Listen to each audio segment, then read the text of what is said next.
کہتے ہیں کہ کیا لیڈیز اور عورتیں والدین کی قبر پر حاضری دے سکتی ہیں؟ اگر نہیں دے سکتی تو پھر مکافات عمل ہوگا، ان کی اولاد بھی ان کی قبر پر نہیں آئے گی۔ میرے بہن، مکافات عمل ہر جگہ برا نہیں ہوتا۔ اگر ایک عورت بے پردہ ہو اور وہ کہے میں اس لیے پردہ نہیں کرتی کہ پھر میری بچیاں بھی پردہ کریں گی، مکافات عمل ہوگا اور فلاں فلاں، تو غلط کام میں مکافات عمل نہیں ہونا چاہیے کہ ویسے ہی کسی اور کے ساتھ ہو تو اچھا ہے، اگر آپ نے کرنی بچیاں تو کریں۔ اسی طریقے سے جو قبرستان ہے اس میں عورتوں کا جانا مناسب نہیں ہے، یہ اپنے گھر سے ہی فاتحہ وغیرہ پڑھیں۔ ان کے لیے اگرچہ قبر کی زیارت مرد عورت دونوں کے لیے مستحب ہے، نبی کریم صلی اللہ علیہ وسلم کا جو فرمان ہے وہ دونوں کے لیے ہے کہ پہلے میں نے تمہیں قبور کی زیارت سے منع کیا تھا، اب میں تمہیں اجازت دیتا ہوں کیونکہ اس سے برات حاصل ہوتی ہے۔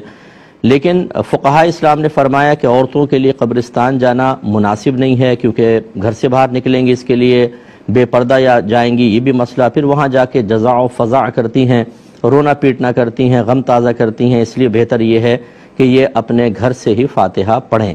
اور یہ جو جس عورت کے بارے میں ہے کہ وہ اگر گھر سے باہر نکلتی ہے قبرستان کے ارادے سے تو اس پہ اللہ کی لعنتیں نازل ہوتی ہیں، اس کو ایک خاص کنڈیشنل صورت میں لینا ہوگا۔ خاص اس کی کنڈیشن ہے کہ بے پردہ نکلے، نامحرم کے بغیر نکلے، راستہ پر امن نہ ہو، وہاں جا کے روئے پیٹے شور شرابہ مچائے اور بے ادبی کرے، بد تہذیبیاں کرے، اس کے لیے تو ہو سکتا ہے، ورنہ ہزارہا عورتیں نبی کریم صلی اللہ علیہ وسلم کے مزار اقدس پر حاضر ہوتی ہیں، شہدائے احد کے مزارات پر آتی ہیں، جنت المعلا جو مکہ قبرستان ہے، جنت البقیع میں خیر عورتوں کو جانے نہیں دیتے لیکن باہر سے تو حاضریاں سب دے رہے ہوتے ہیں۔ تو یہ اگر تو جانا مطلقاً منع ہوتا تو پھر ان کا استثناء تو نہ ہوتا، وہ سبھی کا ایک حکم ہوتا ہے۔ خلاصہ کلام یہ ہے کہ بہن نہ جائیں۔ کبھی ایسا ہو کہ آپ قریب سے گزر رہی ہیں تو باہر سے کھڑے ہو کے بس سلام کر دیا اور آپ نے دعا مانگ لی، اتنا ہی کافی ہے۔ یہ یاد رکھیں کہ آپ اگر گھر سے کچھ حصال ثواب کرتے ہیں وہ بالکل ان تک پہنچتا ہے اور ان کو پتہ ہوتا ہے کس نے کیا،